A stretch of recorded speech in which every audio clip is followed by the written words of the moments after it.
So I begin with a saying which I shall return to. If society would not be Christian, at least the church could be.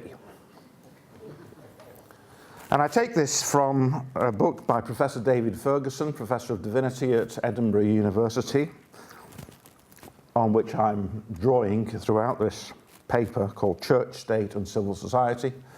David is a Church of Scotland minister. He is a Presbyterian, therefore, but he did grow up as a Baptist in Hillhead Baptist Church, and the marks of that, I'm pleased to say, are still in what he says and writes. So in this paper, I intend to argue that whereas civic secularism is not the preferred societal option for Christians, it may well represent the most realistic future shape of advanced societies and therefore has to be reckoned with. Moreover, it both offers a number of political benefits that are advantageous to Christian faith and practice and should be maximized, and also presents a context which can assist the churches in maintaining authentic Christian witness. None of this is to minimize the genuine challenges to faith that such a society can pose. A number of clarifications are helpful at this early stage.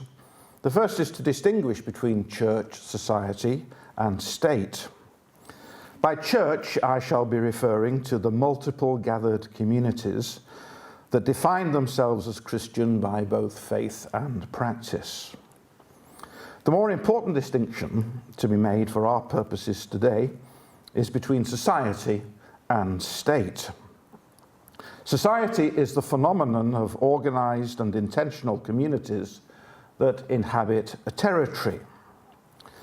By and large, it is not accurate to describe societies as wholly secular, since they inevitably embrace a variety of religious traditions and communities. There may be a range of persons and groups that are religiously non-aligned, and these may well be described as secular, but societies as a whole are more likely to be plural than secular by reason of the presence of multiple religious movements within them. This may be illustrated by reference to the 2001 census in the United Kingdom, as interpreted by Professor Paul Weller himself, a Baptist and a former Baptist minister. The census revealed that at that time, 2001, of those who answered the relevant questions, 71.6% of the population self-defined as Christian, 15.5% as of no religion, and 5.2% as adherents of other religions. These figures justify his conclusion that United Kingdom society should be regarded as three-dimensional, that is, as being Christian, secular, and religiously plural. Such analysis should give us pause before we claim that society is secular.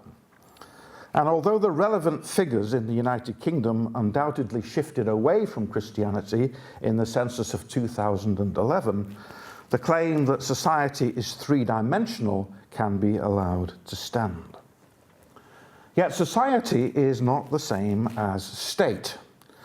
According to Max Weber, a state is a human community that successfully claims the monopoly of the legitimate use of physical force within a given territory. The state, therefore, is the forceful, hard edge of a society which exists primarily to preserve and to promote the interests of a society with ultimate recourse to force. The state may be religious in nature, promoting the interests of one religious monopoly, or it may be secular in nature, without bias to any one religious interest. The upshot of this analysis is that it is possible to have a plural or even religious society which is served by a secular state. And part of the discussion that follows explores these realities. It is equally possible, of course, to live in a society and a state that have, by reason of history, untidy and messy social and political arrangements, and this is certainly true of my own country of reference, the United Kingdom. Despite domestic claims that the UK is a secular society and a secular state, neither claim is straightforwardly true. British society, as we have seen, is three-dimensional rather than secular, and granted that there is in England an established church of which the monarch is supreme governor as well as head of state, and that in Scotland there is a national church which is Presbyterian in policy and of which the monarch is the, quotes, first member, it is clear that secular does not begin to address the complexity. Like many countries, the legacy bequeathed by history is distinctive. Nonetheless, this does not prevent people speaking and acting as though ours, that is the United Kingdom's, is a society with an agreed secular polity. Now, clarifications attempted, we move then to explore the relationship between Christian churches and secularism, both as an ideology and as a civic strategy. I intend to do this by developing a typology which sets out in broad terms the possible ways in which the churches and social reality might be understood. I wish to do this in distinction from two previous and highly influential attempts to generate typologies, and which are associated with the names of Ernst Troeltsch and H. Richard Niebuhr, and which at this point it becomes necessary to summarize. Ernst Troeltsch was both a theologian and philosopher, and published in 1912 his work Die Soziallehren der christlichen Kirchen und Gruppen, translated into English in 1931 as The Social Teaching of the Christian Churches, volumes 1 and 2. After surveying the history of Christian social teaching, he concluded that there were to be found within it three broad types, which he distinguished as the church type, the sect type, and mysticism.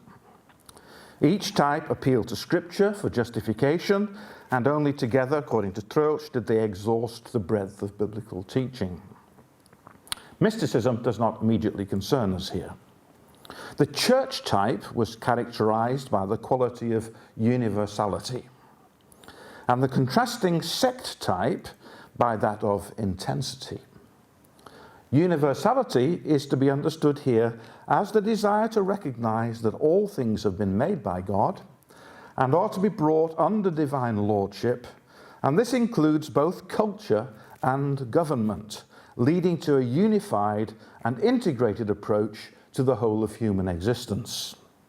By contrast, intensity refers to the desire to remain true to the Christ of the Gospels, to the way of the cross, to uncompromised obedience to the one who was crucified under Pontius Pilate.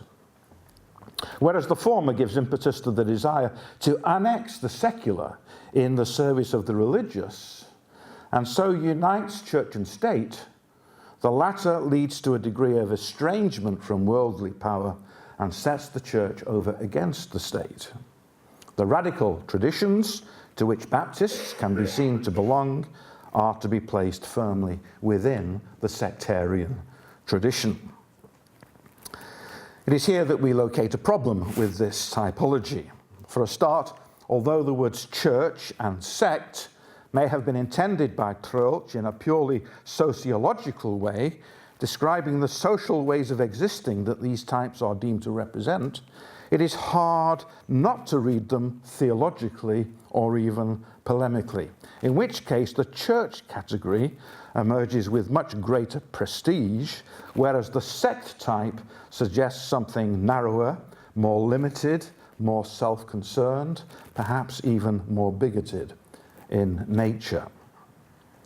Sidestepping the question of whether any of this could be fair criticism, the dice have definitely been loaded in a certain direction, and that is against the sectarian Protestantism to which Baptists belong.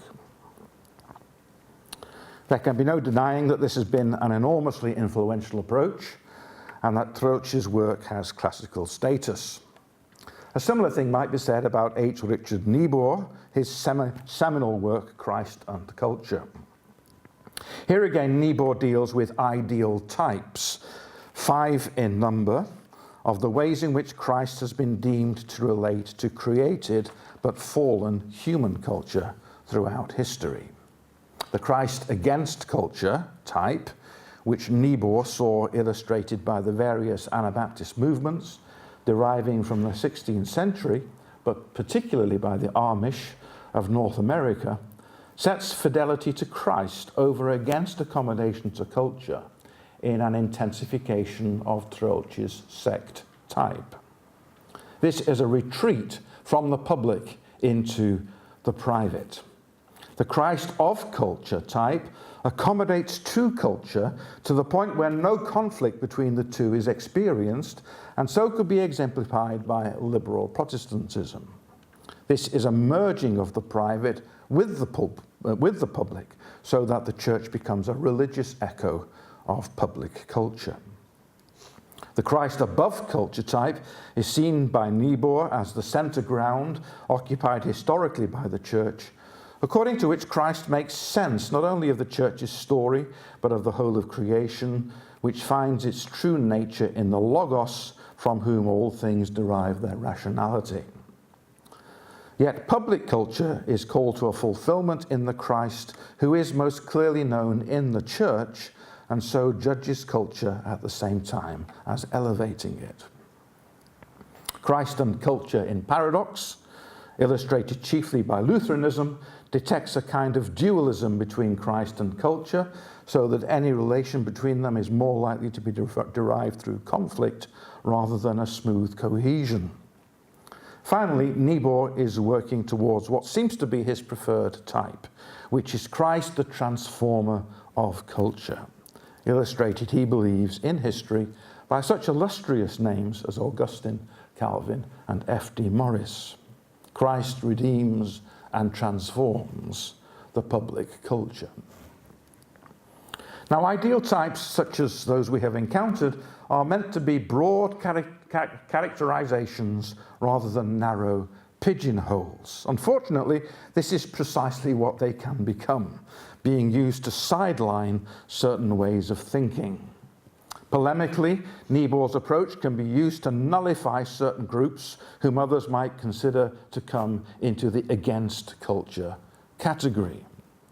Arguably, those same groups might place themselves in the transformation of culture ballpark, maintaining that they simply opt for a less assimilated way of pursuing this goal. The Niebuhrian analysis begins to weaken once certain pertinent points are made. Is it possible, for instance, to be against culture when those groups that are deemed to take this stance are themselves in process of creating their own culture?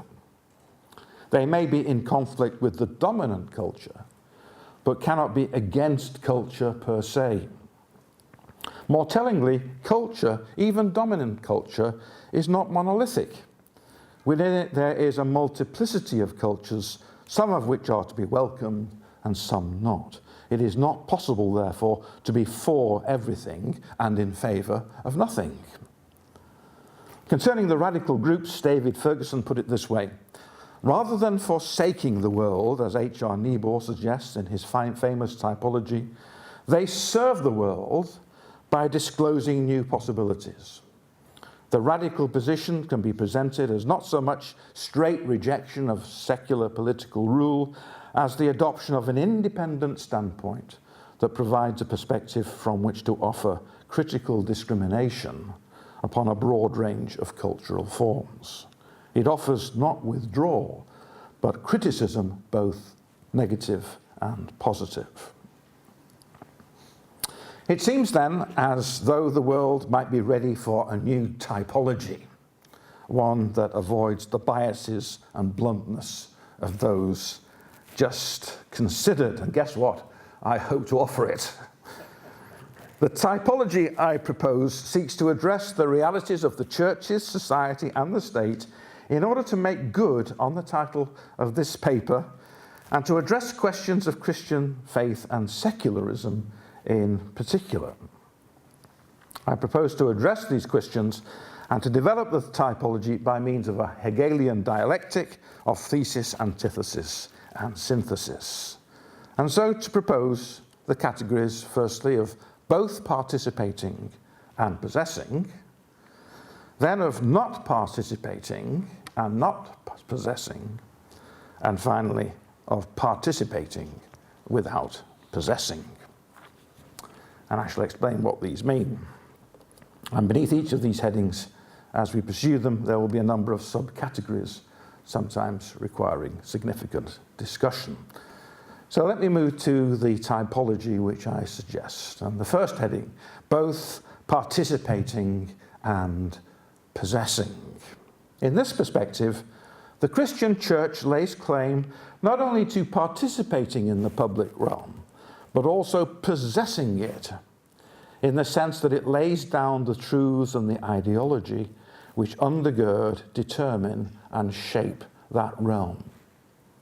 In other words, Christianity offers itself and is accepted as the dominant worldview and metaphor by which the whole of life is to be negotiated in both public and private dimensions. Yet under this general heading, there are distinctions to be made about how this is done and what its implications might be. Epistemological optimism is the key. God's truth can be known through reason and revelation and can be authoritatively interpreted by the church. This truth should be applied to the public realm since it is beneficial for all. It is the truth of God. And within this overall heading, I differentiate three approaches. Firstly, theocracy. Theocracy looks for the immediate rule of God on earth through the powers that be. In contradistinction to Islam, theocracy has been an uncharacteristic approach in Christianity, perhaps because of its trenchant criticism of the fallen and disobedient nature of human powers, a criticism that tends towards a duality of church and state. It has been most closely approached in the Caesaro-Papism of the Eastern Church from the 6th to the 10th centuries, with remnants in the idea of the Holy Roman Empire and in the rule of the Russian Tsars. If there is a problem of the public and the private, then according to theocracy, it is easily resolved. Any distinction between the two is abolished. What is publicly confessed by the ruler is to become the private faith of the subject. It is worth pointing out that the recent and shocking emergence on Syrian and Iraqi territory of the alleged caliphate of the so-called Islamic State is an extreme and profoundly alienating example of a theocratic principle, though plainly not from within a Christian framework. And then secondly, Constantinian Christendom. To be distinguished from theocracy is Constantinian Christendom, for although the first Christian Roman emperor, Constantine, wished to use the Christian religion as a means of legitimating his own rule, and was followed in this by some of his successors, not least Theodosius I, the Western Church by and large fell short of full-blown theocracy. There are, after all, two cities. And according to Augustine, the city of man is not the same as the city of God. The latter, as an otherworldly and future reality, calls the former into question and exposes its self-seeking and rapacious powers. Augustine launched a remarkably robust critique of imperial power. Kingdoms without justice, according to Augustine, are like criminal gangs. Characteristically, the Western Church retained the binary language of church and state. A tension existed between the two, despite whatever partnership they had. Nevertheless, this is Christendom in that the church interprets and determines the public realm, and it is Constantinian in that the partnership between church and state led to the willingness of the church to enforce its truth as public truth through the use of the state's coercive powers. It is precisely here, of course, that the Anabaptists located the fall of the church, and with good reason. The church-state nexus has recently been the object of much criticism and suggestion for reform. Now, although Constantinianism is associated with those state and established churches that have dominated Western and Eastern European history, it should be noted that the churches of the magisterial Reformation were content to continue in this tradition. Not only were they slow to put an end to religious persecution, they were willing to justify it on theological grounds. In Scotland, for instance, the Reformed Church established itself as a national church and largely followed John Calvin in justifying its persecutory activities. As with the execution of Servetus on grounds of heresy, in 1697 the Edinburgh divinity student Thomas Aikenhead was also executed for heresy. David Ferguson summarizes those arguments in favour of religious repression from within the Reformed tradition as fourfold. Firstly, intolerance was justified in order to maintain religious purity within a community, and this was the responsibility of civil rulers. Secondly, it was justified for the good of heretics themselves, since temporal discipline was preferable to eternal punishment. Enforcing the faith was therefore in the long-term interests of those coerced if it saved them from hell.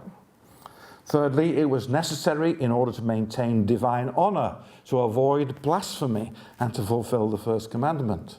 And fourthly, since religion is a universal phenomenon and all societies must have a religious identity, a society must favour one religion over others. In enumerating these arguments, we perhaps begin to see why it is that the desire for a secular rather than a religious state began to take hold. But there remains under this main heading a third option to consider, and I call this non-Constantinian Christendom. The term Christendom is often used in an undifferentiated way which overlooks the complexity of this phenomenon.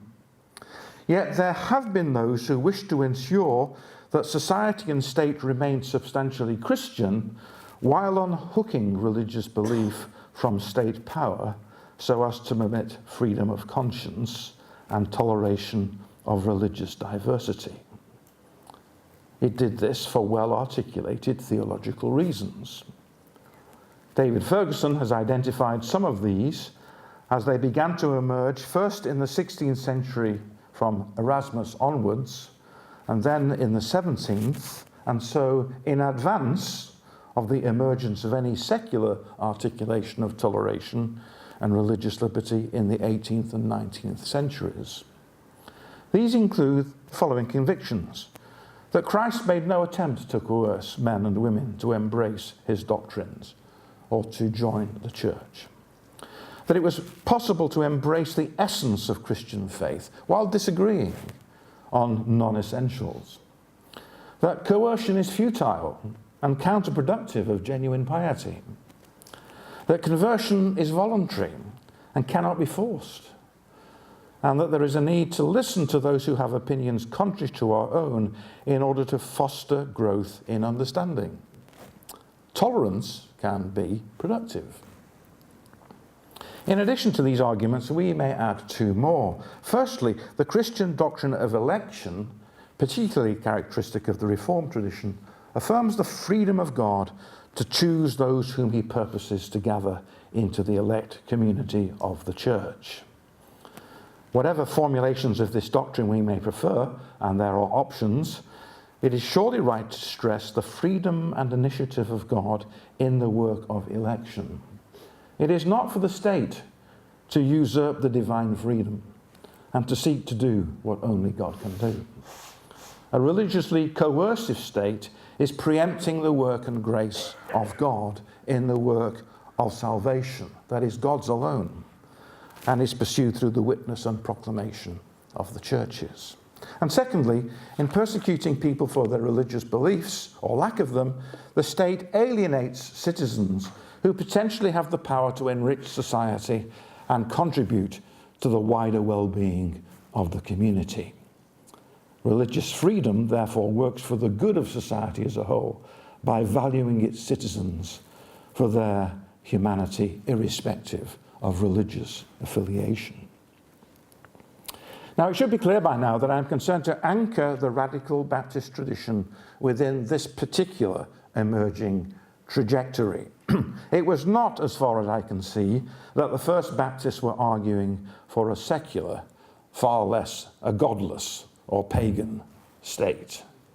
Although they undoubtedly had concerns about the compromised state of Constantinian religion, their desire was not that society or state be de-Christianized, but rather re-Christianized in the direction of the true example of Christ and the early church. The state was not to coerce in matters of religious conscience. Its concern was temporal, not spiritual. In these matters, Christians owed it respect and obedience. Its duty was the maintenance of society for the free exercise of religion in non-coercive and non-persecutory form. I might venture the thought that this remains the free church Christian vision. Our ideal is the Christianization and consequently the humanization of society and state, but precisely in such a way as to avoid the coercive methodologies that have been associated with this ideal in times past. These are inconsistent with the Christ whom Christians profess. Whether this continues to be a realizable vision, a hope for is something to which we shall return. However, the vision exists as an eschatological vision, a hope for the fullness of time, in the light of which present reality is to be examined and found wanting, and which guides the Christian community as to how to live and what to advocate. And now we turn to the dialectical opposite of the first type I've described. This is not participating and not possessing. If the rise of the Christian faith to fulfill the role of public truth is astonishing, it is equally amazing to chart that process by which it was displaced. This is generally attributed to the secularizing effects of the post-Enlightenment period, the outcome of which was the gradual removal of Christian faith from its public role to the realm of private belief and a few vestigial and arcane cultural artifacts. If the concern of the advocates of non-Constantinian Christendom was that the public religious ideology should not be imposed within the private world of the religious conscience, the antithetical concern of post-Enlightenment secularism has been that the private religious conscience should not be allowed to lay claim to the public realm, which was to be the domain instead of a supposedly neutral reason. Christian faith, therefore, did not only not possess the public realm, it was only to be taken seriously if it was prepared to submerge its identity, lay aside its own forms of moralizing and reasoning, and participate in the public realm by accommodating itself to the methodology of secular reasoning. The real focus in this section concerns what I identify here as hard secularism. Hard secularism is more than a political theory. It is a metaphysics and takes its lead from scientism, which is more than a method of gaining knowledge and understanding. There is a difference between science as a methodology, which is to be applauded, and scientism as an ideology, which is to be resisted. The latter will often masquerade as the former. Scientism is a materialistic, atheistic worldview hostile to religion, which it sees as a force for superstition and which it is only prepared to tolerate insofar as it does not have significant social or political effects upon public existence or other people. Privatization of religion is, according to this account, a containment strategy, since faith is perversely persistent and proceeding against it only strengthens it. The most effective strategy, therefore, is to ignore it, to hold it as of no significance, to draw attention wherever possible. Something's happened. Wherever possible. Say it again. I've been lost. Yeah, but I've got it here, but probably there's some problem. Oh, it's over there, is it? The next generations have. I'm sorry. Can you try this one? Okay. I'll turn it on. This is what they call a natural interlude.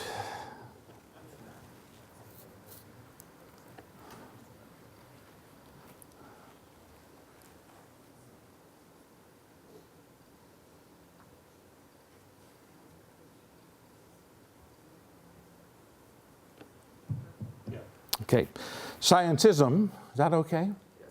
Is a materialistic, atheistic worldview hostile to religion, which it sees as a force for superstition and which it is only prepared to tolerate insofar as it does not have significant social or political effects upon public existence or other people. I've said that, haven't I?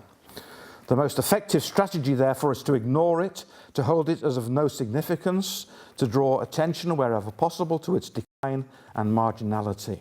Active faith and belief is fundamentalism, and religious practice is cultic and possibly abusive.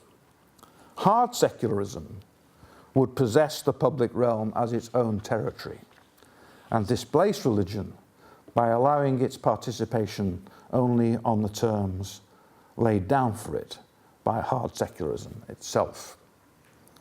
Hard secularism has been most visible in the 20th century in the various atheistic and communist regimes that have to a degree defined the century's history.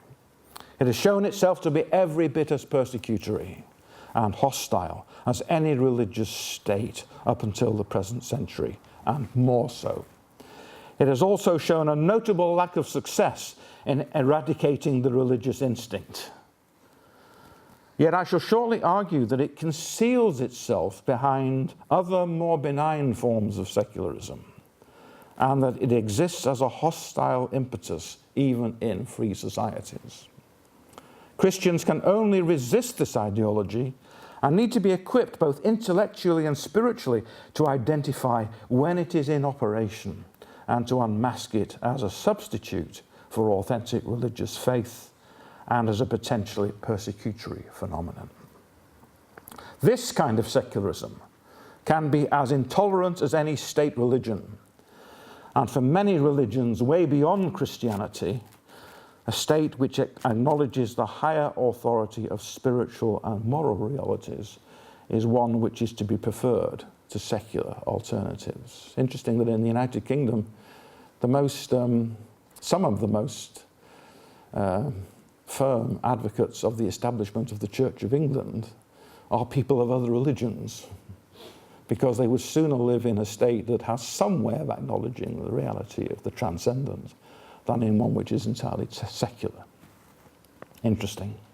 Interesting for Baptists too, who by no means feel as strongly about establishments as they once did. So this brings us to the third element of the typology, and the one we intend to advocate: participating without possessing. Of the positions I have explored, non-Constantinian Christendom is the nearest approximation to what I describe, reflecting the belief that the groundings of a healthy, tolerant, and free society are more securely rooted in this theological soil than in reductionist and hostile secularism or some alien totalitarianism. But we now live after any form of Christendom, a perception that is widely acknowledged. So there is a further item of the landscape to note, and this is what I call here soft secularism.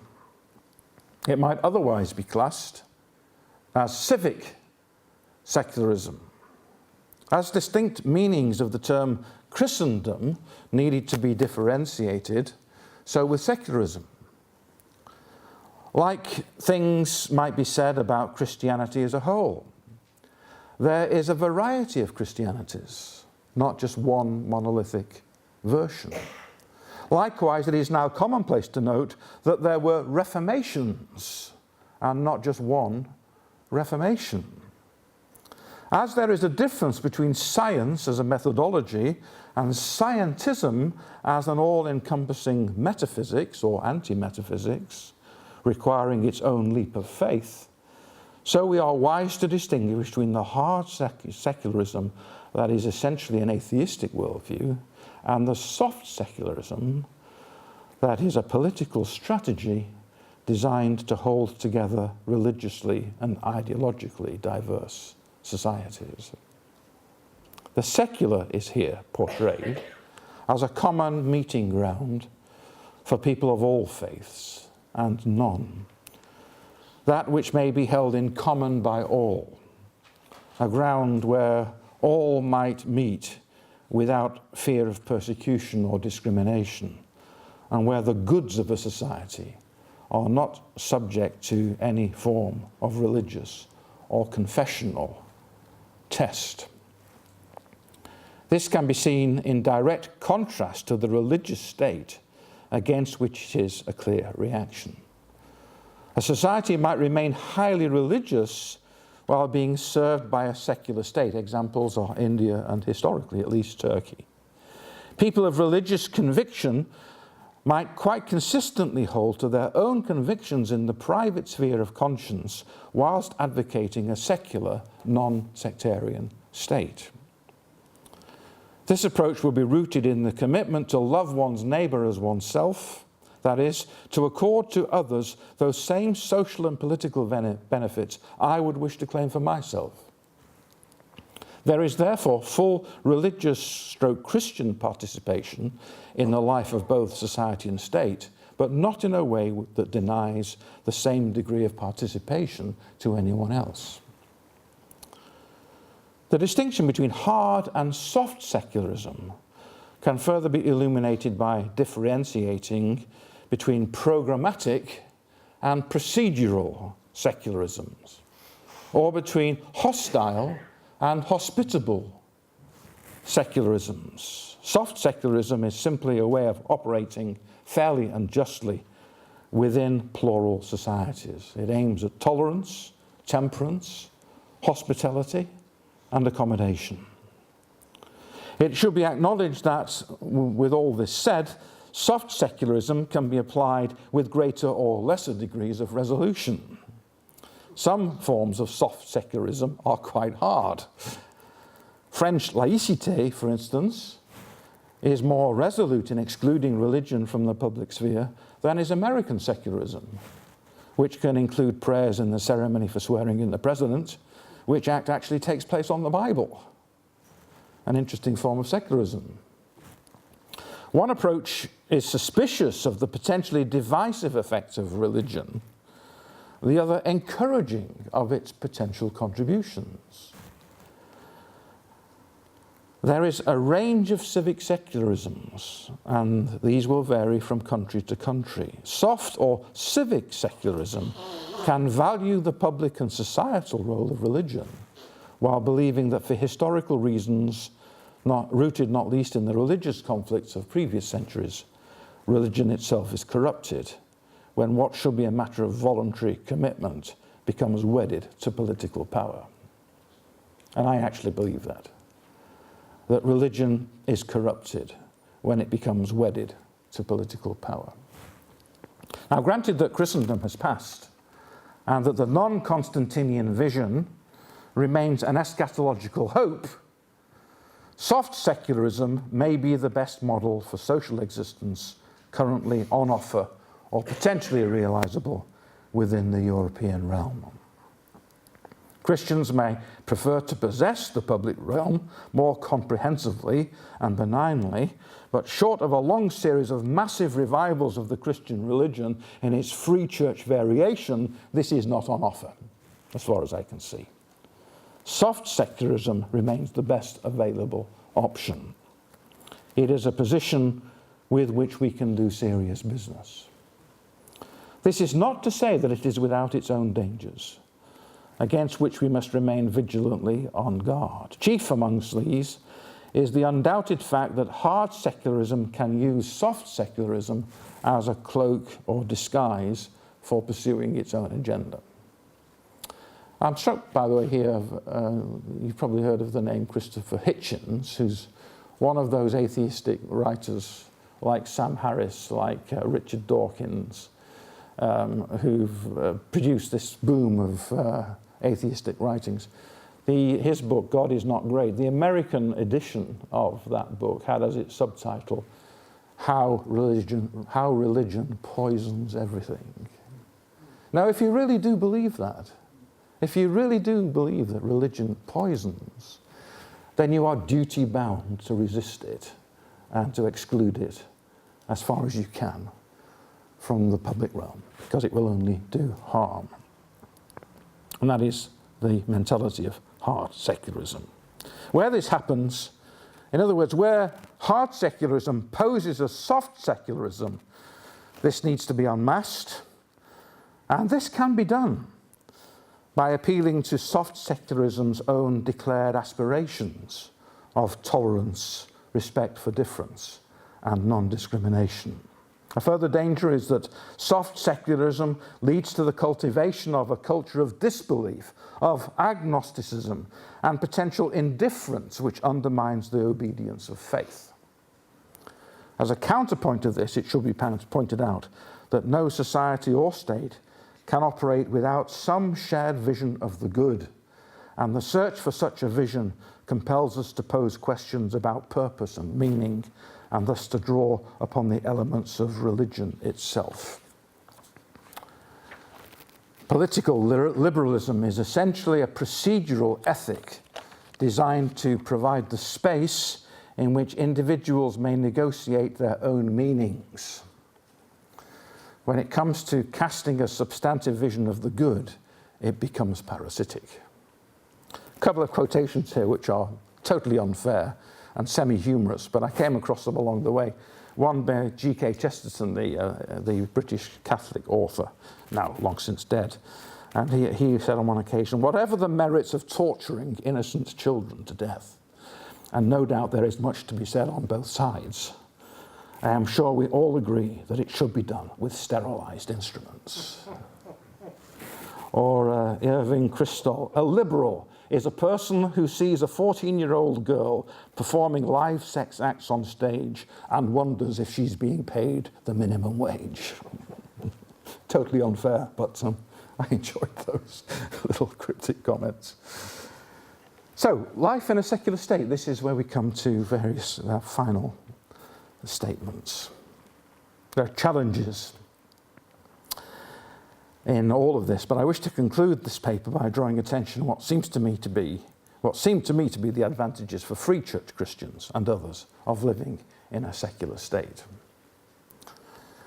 a soft secular state. The first is this: freedom to be the church. The paper began with a quotation, "If society would not be Christian, at least the church could be." I've taken it and some other strands of thought from Professor David Ferguson of the University of Edinburgh, and it comes from a discussion of the Anabaptists. It is preceded by the statement, "The success of this movement involved a renunciation of every attempt to master the world." The point is that once the church gives up the idea that it is its responsibility to maintain a national identity or manage the world, it is freed for its primary and unique task of witnessing to Christ. So Ferguson puts it like this: there is a sense of liberation in the realization that the church no longer speaks for society, exercising a central role in promoting consensus and achieving social stability. This frees the representatives of the community to speak on distinctively Christian grounds, to fulfill the fundamental task of bearing witness to the faith, and to set aside the burden of being the state's major partner within civil society. Now, none of this, of course, precludes Christian individuals taking a full and active part in the political process or in the architecture of civil society. But when they do so as competent persons who happen to be Christians, rather than as formal representatives of the Christian Church. Christian communities make their contribution and live out their witness when they are faithful in word and deed to the one who has called them and is at the centre of their gathered life. Secondly, freedom to be authentic. One of the criticisms of Constantinian Christendom is that it succeeded in abolishing the category of the world by co-opting the world into its own life. It failed thereby to sanctify the world, but succeeded in corrupting its own life. It would seem, therefore, that reinstating the category of the world, the realm beyond the church, that is not church, is a necessary step in fostering authentic Christian communities. The authenticity of the church depends paradoxically upon the existence of the world. Some years ago, I heard the then Chief Rabbi of the United Kingdom and Commonwealth, Sir Jonathan Sacks, now Lord Sacks, who's a well-respected voice within Christian communities in Britain, give an address in which he referred to the shtetls within the Jewish Pale of Central Europe. He spoke of Jewish caution about the practice of excommunication. In a non-plural society, to be excommunicated from the synagogue was equivalent to a death sentence, since the excommunicated were shunned by the community and therefore deprived of the very means of life. The pressure to conform, therefore, to go through the motions of religious observance in order not to be put at risk, was therefore very considerable, leading to the weakening of synagogue life. The pressure, I beg your pardon, it struck me at the time that if people belong to our communities primarily because they are afraid not to, then authentic Christian communities would lie beyond our grasp. Societies in which it is acceptable to be secular allow people not to belong to the church without fear of retribution or discrimination, and in this way increase the likelihood that those who do hold fast to the church will be sincere in doing so. Thirdly, freedom to worship and work. Secular states proclaim their commitment to comprehensive religious freedom and make it clear that they subscribe to the relevant international documents such as the Universal Declaration of Human Rights and the European Convention on Human Rights. Article 18 of the former declares, "Everyone has the right to freedom of thought, conscience and religion. This right includes freedom to change his religion or belief, and freedom either alone or in community with others, and in public or private, to manifest his belief in teaching, practice, worship and observance."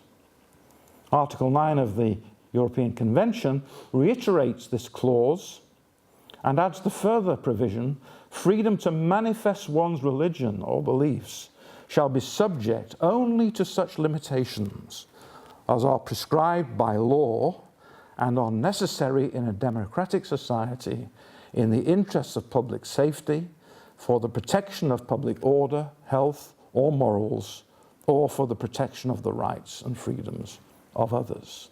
Ostensibly, therefore, civic secularism protects and safeguards religious freedom in unambiguous terms. The fact that these safeguards are self-declared allows that whenever they are infringed, those who are at risk can appeal to the self-definition of secular states in their own defense. The tension remains that different rights might on occasion come into conflict with each other. For instance, gay rights versus religious rights, in which case the criterion of reasonable accommodation might be appealed to, and we touched upon that last night. However, reasonable accommodation needs to be practiced both by and towards religious groupings. And Christians safeguard their own freedoms, not least by being vigilant for the freedoms of others. Fourthly, freedom to participate. Although civic secularism precludes the possibility of Christianity possessing the public sphere, and the advantages of this have been noted under 1, it leaves the field open to Christian participation in all legitimate activities of both society and state. Acting as the salt of the earth, there is every reason why Christians should involve themselves in building up communities and nations. It is also understandable that given the force of the powers that oppose them, Christians should feel themselves prey from time to time to multiple overwhelmings. Do you ever feel multiply overwhelmed? I often do. And to chronic exasperation. I often feel chronically exasperated. A pessimistic note was struck by Alistair MacIntyre in his justly famous book, After Virtue, when in view of the moral disintegration he noted in modern culture, he prophesied that a new dark age was upon us. And he said this time, however, the barbarians are not waiting beyond the frontiers. They have already been governing us for quite some time.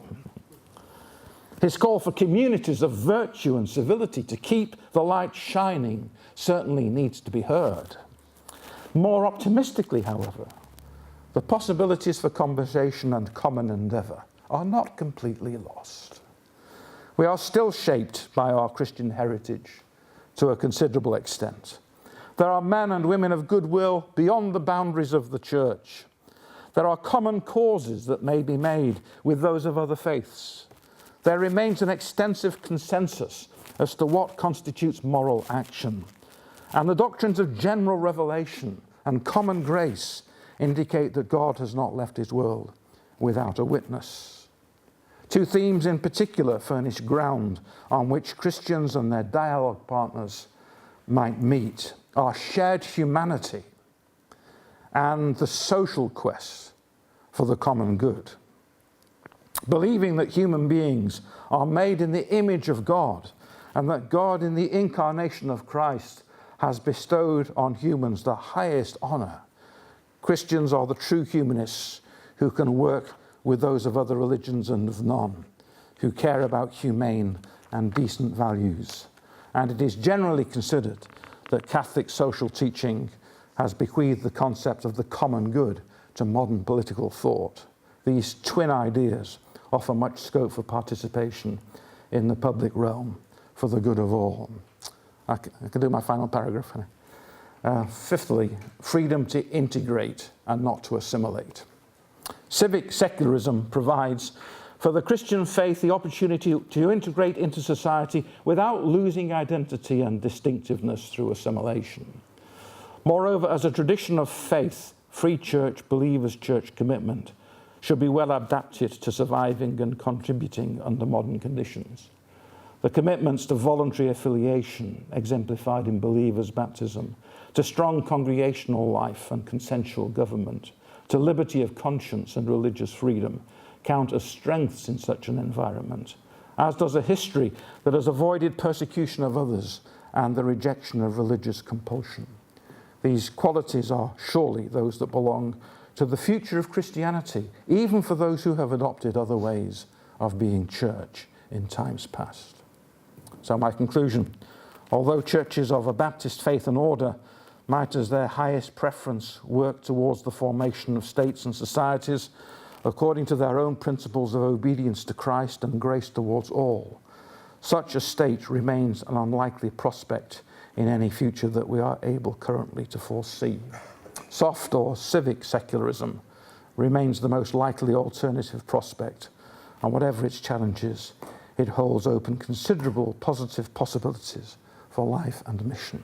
Seek the welfare of the city where I have sent you into exile, and pray to the Lord on its behalf, for in its welfare you will find your welfare.